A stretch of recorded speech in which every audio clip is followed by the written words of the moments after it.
संस्कृतम YouTube channel और मनीष शर्मा आप सभी का स्वागत करता हूं। और हम अध्ययन कर रहे हैं संस्कृत विषय का और हमारा जो टॉपिक है अनुवाद का पिछले 6 वीडियो से चलता आ रहा है। ये हमारा 7वां वीडियो है जिसमें हमने आपको बताते आया कि अनुवाद का मतलब क्या होता है। अनुवाद का मतलब होता है बदलाव, कि एक भाषा का दूसरी भाषा में बदलाव कर देना ही अनुवाद है। ये कोई संस्कृत भाषा का ही नहीं है, जैसे अंग्रेजी भाषा का हिंदी भाषा में या हिंदी भाषा का संस्कृत भाषा में या हिंदी भाषा का अंग्रेजी भाषा में बदलाव कर देना ही क्या है बेटा, अनुवाद का होता है। अब कई वीडियोस में आपको देखता हूं मैं यूट्यूब पे कि ट्रिकों में कोई ट्रिक नहीं है, ट्रिक अनुवाद का कोई ट्रिक नहीं होता है। इसके लिए हमें सब चीजों की जानकारी होनी चाहिए, हर टॉपिक की जानकारी होनी चाहिए, जिसमें से टॉपिक से जो मेन टॉपिक्स थे अनुवाद के प्रकरण में लिंग, इसके बारे में हमने अध्ययन कर लिया है। वचन, पुरुष, काल, क्रिया जिसको धातु कहते हैं, क्रिया का मूल रूप धातु, शब्द रूप और सर्वनाम शब्द रूप। ये मोस्ट इंपॉर्टेंट टॉपिक्स हैं जो अनुवाद के प्रकरण में काम आएंगे, क्योंकि जब तक हमें लिंग नहीं पता होगा, किसी वाक्य में वचन नहीं पता होगा, पुरुष नहीं पता होगा, काल नहीं पता होगा, क्रिया नहीं पता होगी, शब्द रूप नहीं पता होगा, सर्वनाम शब्द नहीं पता होगा, तब तक हम उस जो सेंटेंस का अनुवाद नहीं कर सकते हैं, उस सेंटेंस का अनुवाद नहीं कर सकते थे। तो मैं लिख के बताता हूं, जैसे मैंने लिखा कि राम जाता है, ये सेंटेंस बन गया, ठीक है। और एक मोस्ट इंपॉर्टेंट, ये तो इंपॉर्टेंट नहीं, ये होता है कर्ता में, ठीक है। अब देखिए सबसे पहला क्या है यहाँ पे, राम, ठीक है। राम क्या है, राम कर्ता है। राम क्या है बेटा, राम है कर्ता। राम क्या है, कर्ता। राम क्या है, कर्ता है। और कर्ता हमेशा क्या करता है, जाना क्या है बेटा, क्रिया है। कर्ता हमेशा क्या करेगा बेटा, क्रिया करेगा। कर्ता हमेशा क्या करेगा, क्रिया करता है। क्या करता है, क्रिया। कोई भी कार्य है, कोई भी कार्य क्या होती है बेटा, क्रिया होती है। कोई भी कार्य क्या होती है बेटा, जैसे करता, जैसे मैं पढ़ा रहा हूं तो मैं पढ़ाने की क्रिया कर रहा हूं, मैं पढ़ा रहा, अध्यापक पढ़ा रहा है या मैं पढ़ा रहा हूं। या फिर जैसे आप बैठे, जैसे वह खेल रहा है, अब वह खेलने की क्रिया हो गई ना, वैसे राम किसकी क्रिया कर रहा है बेटा, जाने की क्रिया कर रहा है। किसकी क्रिया कर रहा है बेटा, जाने की क्रिया कर रहा है। और क्रिया को कौन करता है, हमेशा कर्ता करता है। तो अब हमारी जो इन चीजों का जो कर्ता का जो निर्धारण है ना, वो इनके हिसाब से होता है कि कर्ता में जो लिंग होगा, वचन होगा, पुरुष होगा, ठीक है ना।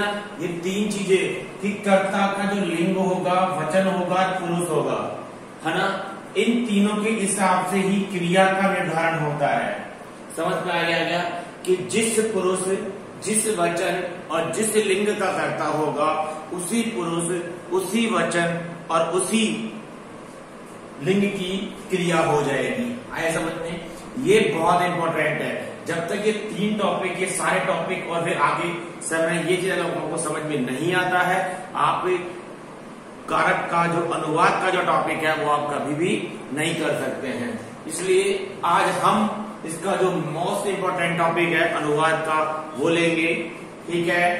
तो टॉपिक डाल लीजिए कारक, बहुत इंपॉर्टेंट टॉपिक है, बहुत सारे प्रश्न इससे बनते हैं 10वीं कक्षा में। इसमें अनुवाद का टॉपिक आ जाता है ये कारक प्रकरणम। कारक प्रकरणम क्या हो जाएगा, कारक प्रकरणम टॉपिक है। अब कारक की परिभाषा क्या है वो देखिए, संस्कृत में देखा जाए क्रियान्वितम, क्रियान्वितम कारकम। क्या है, क्रियान्वितम कारकम। क्रियान्वितम, क्रिया प्लस अन्वितम, कि अन्वित, जब इसका विच्छेद करेंगे तो क्या हो जाएगा, क्रिया प्लस अन्वितम। क्या हो जाएगा, क्रिया प्लस अन्वितम बराबर कारकम। अन्वित का मतलब होता है जुड़ा हुआ। अन्वित का मतलब क्या होता है बेटा? जुड़ा हुआ। कि क्रिया के साथ जो सीधे तौर पर जुड़ा हुआ होता है, क्रिया के साथ जो सीधे तौर पर जुड़ा होता है वही क्या कहलाएगा? कारक कहलाएगा। क्या कहलाएगा? कि क्रिया अन्वितम कारकम, की क्रिया के साथ जो सीधे तौर पर जुड़ा हुआ होगा वही कारक कहलाएगा। आया समझ में? और दिक्कत तो लिख लीजिए इसको कि क्रियान्वितम कारकम। ठीक है, हिंदी में लिख लीजिए क्रिया के साथ जो सीधे तौर पर जुड़ा हुआ होता है वह कारक कहलाता है। क्या होता है? कि क्रिया के साथ जो सीधे तौर पे जुड़ा हुआ होगा वही कारक कहलाएगा। ठीक है, क्या कहलाएगा?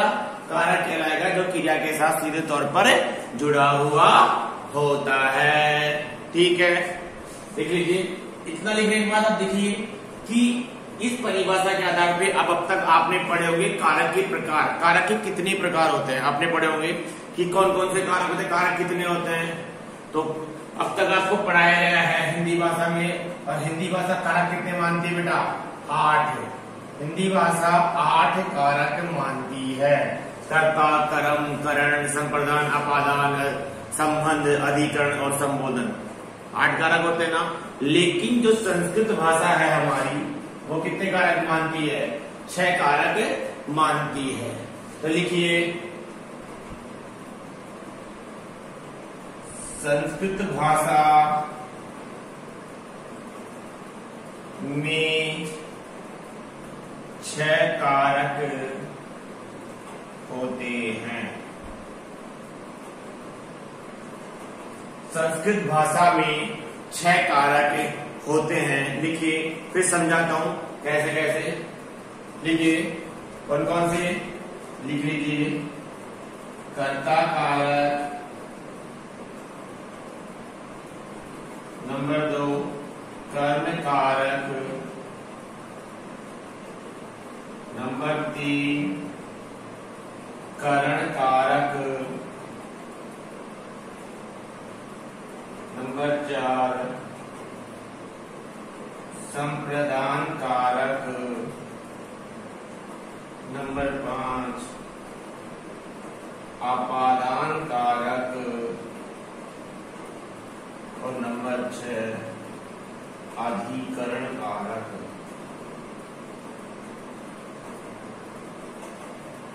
देख लीजिए, फिर समझाऊंगा। अब सब में कंफ्यूजन है कि सर संबंध कारक कहाँ गया। तो संस्कृत भाषा इस परिभाषा के आधार पर क्रियान्वितम कारक जो सीधे तौर पे जुड़ा होता है, इसलिए संस्कृत भाषा जो है वो संबंध कारक को कारक रूप में नहीं मानती है। क्योंकि संबंध कारक को कारक से जुड़ने के लिए, या सॉरी संबंध कारक को क्रियाओं से जुड़ने के लिए दूसरे कारकों का सहारा लेना पड़ता है, अन्य कारकों का सहारा लेना पड़ता है। अभी बाकायदा डायग्राम बना के समझाऊंगा। वो देखिए, ये लिख लीजिए आगे, फिर आगे चलते हैं।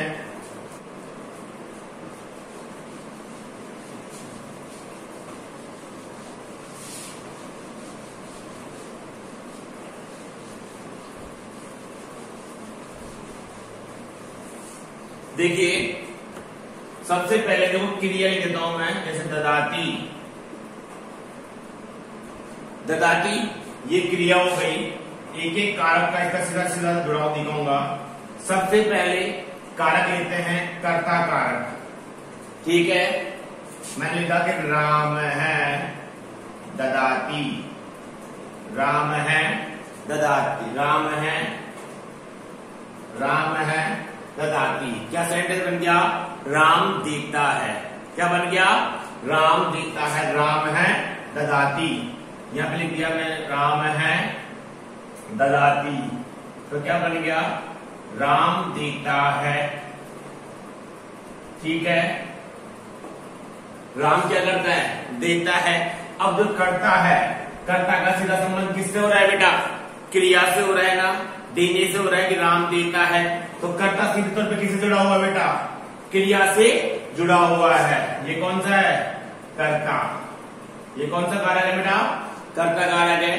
दूसरा देखो, ठीक है, देता है तो क्या देता है? राम। द्वितीय में देखो, पुस्तकम ददाति।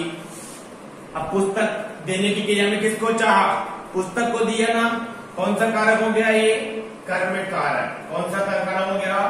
कर्म कारक। पुस्तकम ददाति, यहां लिख के देख लो क्या बना? पुस्तकम ददाति। तो ये देखो, कर्म कारक भी सीधा जुड़ा हुआ है। पुस्तक देता है।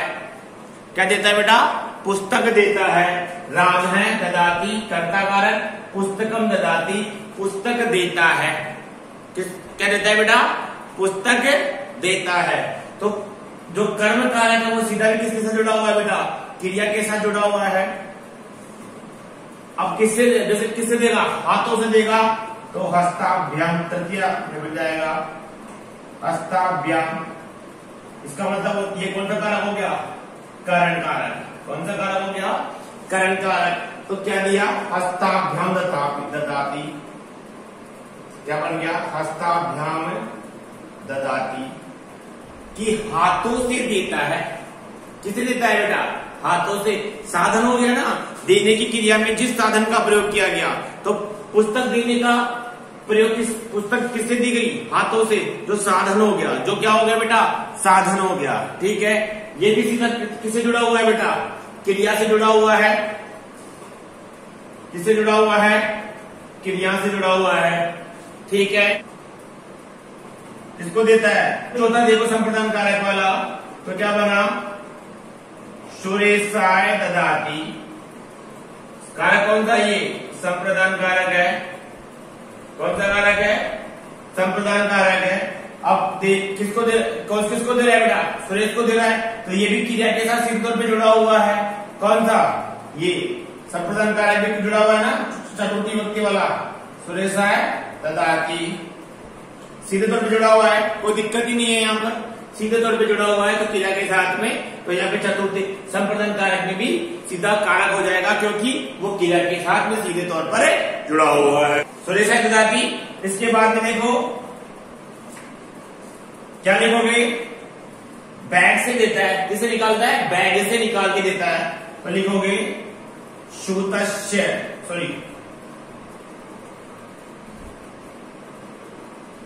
स्यूतात्, फलात्। शूतात् का मतलब होता है बैग से। शूतात् का मतलब क्या होता है बेटा? आपको पहले बताया, बैग से देता है। ये कौन सा कार हो गया बेटा? यहाँ पे आपातंकार हो गया। अब बैग से निकाल के देगा तो बैग से अलग होने का भाव हो गया ना, बैग से अलग होने का भाव हो गया कि तो बैग से देता है। किसे देता है बेटा? बैग से देता है। क्या देता है? पुस्तक देता है। ठीक है, फिर सप्तमी देख लो, एरो लगा दूंगा बार बार में, आपको कन्फ्यूज हो जाएगा। अब देखो सप्तमी लेते हैं। ठीक है, अधिकरण लेता हूं, फिर बाद में बताऊं। तो क्या लिखा? कक्षायाम ददाति। कक्षायाम बनेगा सप्तमी में। कक्षायाम में अधिकरण, सप्तमी एकवचन में, रमा सबसे रमायाम तो कक्षायाम ददाति। ठीक है, सप्तमी हो गई यहां पर कि कक्षा में देता है। कक्षा में देता है। ठीक है, यही हुआ। अब देखो ये सारे जुड़े हुए हैं, लेकिन ये थोड़ी जा सकता है पुस्तक से ददाति, वो नहीं बनेगा। तो इस तरह बनेगा, ये जो संबंध कारक जुड़ेगा कर्ता के साथ में। संबंध कारक का जुड़ाव पहला होगा कर्ता के साथ में, जब जाकर वो की रहे। अब मैंने लिख दिया यहाँ पे, जैसे जयपुरस्य। क्या लिख दिया? जयपुरस्य। संबंध हो जाएगा जयपुरस्य राम है। जयपुर का राम देता है। जयपुरस्य राम है। जयपुर थोड़ी देता है। अब अगर मान लो मैं डायरेक्ट क्रिया से जोड़ दूं इसको, तो जयपुर थोड़ी दे रहा है, जयपुर तो नहीं दे सकता। तो उसके लिए पहले संबंध कारक को अन्य कारक से जुड़ना पड़ेगा, संबंध कारक को अन्य कारक या कर्ता कारक से जुड़ना पड़ेगा, तब जाकर ही संबंध कारक क्रिया से सीधे तौर पर जुड़ पाएगा। अब देखो राम ददाती, राम देता है, कर्ता कारक से जुड़ा हुआ है। पुस्तकम ददाती, पुस्तक देता है, करण कारक भी जुड़ा हुआ है। करण कारक हस्ताभ्याम ददाती, सॉरी यहां पे तय कर लेना, हस्ताभ्याम ददाती, हाथों से देता है, ठीक है। सुरेश सुरेश को देता है, ठीक है, जिसको खुश किया जा रहा है। पूरा एक्सप्लेन करूंगा जब इसको करवाएंगे जब, ठीक है।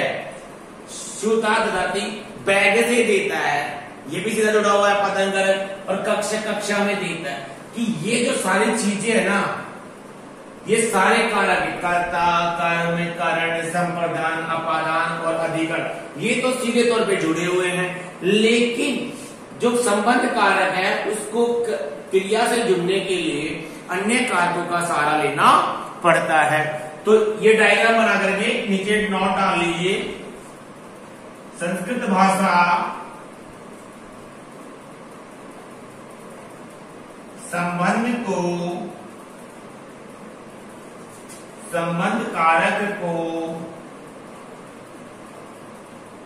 कारक नहीं मानती है, क्योंकि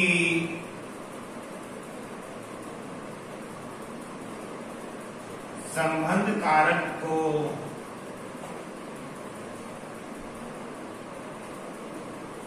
को क्रिया से जुड़ने के लिए अन्य कारकों का सहारा लेना पड़ता है। ठीक है, क्या लिखा कि संस्कृत भाषा संबंध कारक को कारक नहीं मानती है, क्योंकि संबंध कारक को क्रिया से जुड़ने के लिए अन्य कारकों का सहारा लेना पड़ता है। और हमारी डेफिनेशन थी क्रियान्वितन कारकम, जो क्रिया के साथ में सीधे तौर पे जुड़ा होगा वही कौन सा कारक होगा बेटा, वही क्या होगा, वही कारक होगा। ठीक है ना।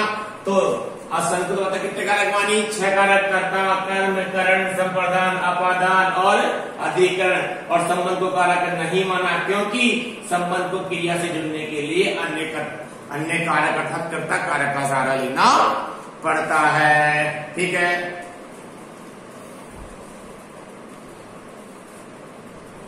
ठीक है, चलो इसको यूज करते हैं। डायग्राम बना लेना ये बहुत जरूरी है, तभी आपको समझ में आएगा। ये तो कंफ्यूजन में रहोगे कि सर ने 6 कारक क्यों बताए हैं, फिर कंफ्यूजन की गुरुजी तो गलत पढ़ा रहे हैं। गलत नहीं है बेटा, सही बात है ये कि संबंध भाषा में, संस्कृत भाषा में 6 कारक होते हैं। ठीक है, हो गया। अब विभक्ति के बारे में देखेंगे। कारक को पढ़ने के लिए विभक्ति पढ़ना बड़ा जरूरी है।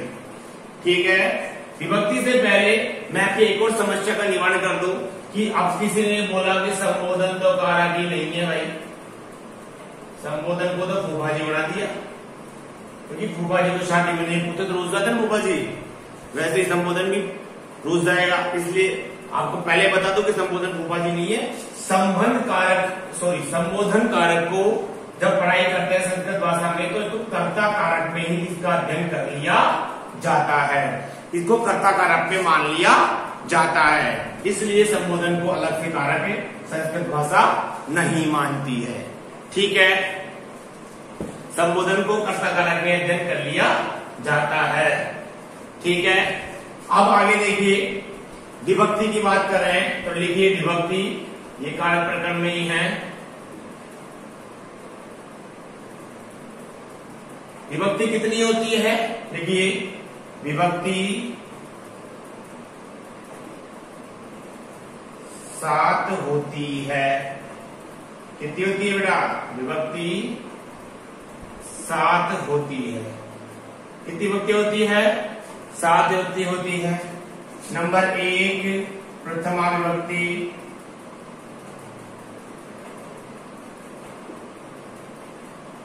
नंबर 2 द्वितीया विभक्ति,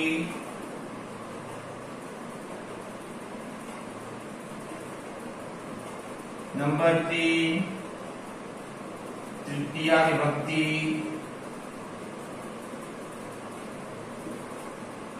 नंबर 4 चतुर्थी विभक्ति, नंबर 5 पंचमी विभक्ति, नंबर 6 षष्ठी विभक्ति और नंबर 7 सप्तमी विभक्ति। अब काफी बच्चों के मन में शंकाएं हैं कि सर जब संबंध कारक ही नहीं पढ़ा तो आपने षष्ठी विभक्ति क्यों मान ली। तो देखो विभक्ति तो हम पढ़ेंगे लेकिन संबंध को कारक के रूप में नहीं पढ़ेंगे, लेकिन षष्ठी विभक्ति को हम संबंध के अर्थ में ही पढ़ेंगे। किससे पढ़ेंगे? संबंध के अर्थ में ही पढ़ेंगे। ठीक है। प्रथमा व्यक्ति के लिए किस कारक का प्रयोग होगा बेटा? प्रथमा व्यक्ति के लिए कर्ता कारक का प्रयोग होगा और इसका चिन्ह क्या है? ने। क्या चिन्ह है? कर्ता ने। द्वितीय के लिए कर्म कारक का प्रयोग करेंगे, लिख लीजिए कर्म कारक, चिन्ह है को। तृतीय के लिए कर्ण कारक का प्रयोग करेंगे, कर्ण से। देखो से हो गया। चतुर्थी के लिए संप्रदान कारक का प्रयोग, जिसके लिए कौन सी विभक्ति है बेटा? कौन सा चिन्ह है विभक्ति का? के लिए। अपादान के लिए, सॉरी पंचमी के लिए अपादान कारक का प्रयोग। कारक पहले बता दिए हमको सारे, वो इससे यहाँ पे अलग होने का भाव आएगा और यहाँ पे द्वारा का भाव होगा। देखो सीधी बात, यहाँ पे कर्ण कारक में से है, ये साधन के रूप में प्रयुक्त होगा। पहले बता दिया था हाथों से देने का साधन क्या होगा? माध्यम क्या है? हाथ हो गए थे। और अलग होने का स्यूतात बताया था ना पहले भी, स्यूतात जहां से अलग होगा, जहां से दूरीकरण होगा, जहां से जुदाई हो जाएगी, और जुदाई जैसे या विदाई या जुदाई कुछ भी ले लो आप, ठीक है, वहां से क्या होगा? अपादान कारक हो जाएगा। षष्ठी विभक्ति का कोई दिक्कत नहीं है, संबंध कारक लिखोगे और चिन्ह तो है का के की, संबंध का भाव प्रकट हो जाएगा। ठीक है। सप्तमी के लिए अधिकरण कारक का प्रयोग, कौन से कारक का? अधिकरण कारक का प्रयोग होगा और आगे चिन्ह है इसका में पर, में पर। ठीक है। देखिए में पर, फिर आगे चलते हैं, हटा देता हूं।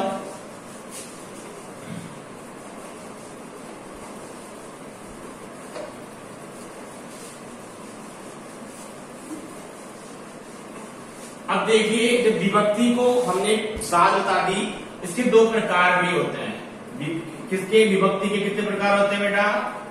विभक्ति के प्रकार होते हैं दो। ये बड़े इंपॉर्टेंट है और इसमें से काफी प्रश्न आपके बनते हैं कक्षा 8, 9, 10 में। विभक्ति के कितने प्रकार होते हैं? दो। ऐसे टेबल बना लीजिए।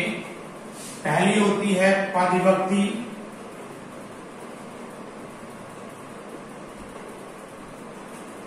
और नंबर 2 होती है उपपद।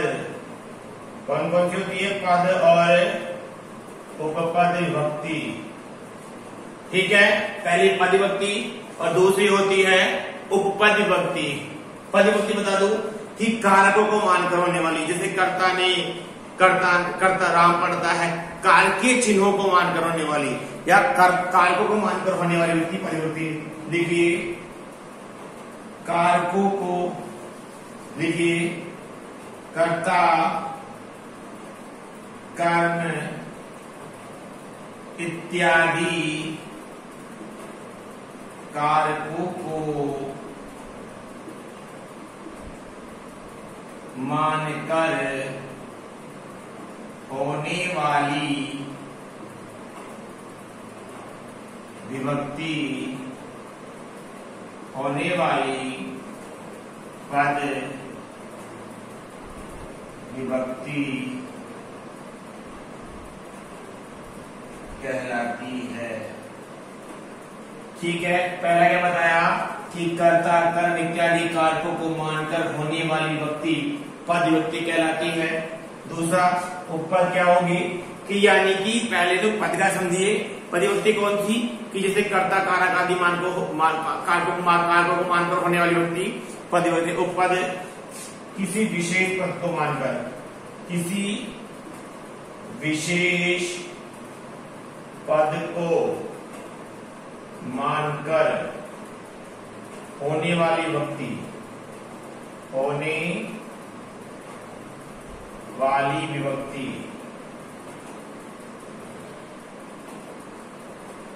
उपपद विभक्ति कहलाती है। उपपद विभक्ति कहलाती। क्या बताया कि किसी विशेष पद को मानकर होने वाली विभक्ति, जैसे कोई अव्यय हो गया या कोई स्पेशल धातु रूप हो गई, उसको मानकर जो विभक्ति होगी वो पद विभक्ति हो जाती है। ठीक है, हो गया।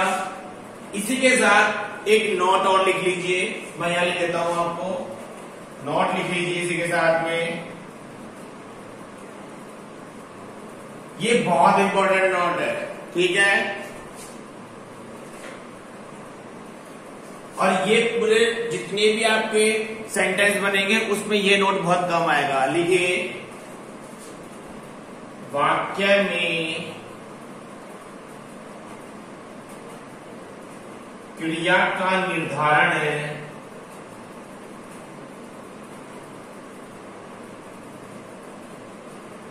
प्रथमा विभक्ति वाले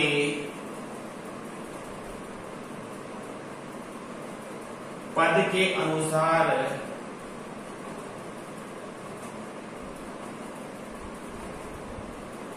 ही होता है।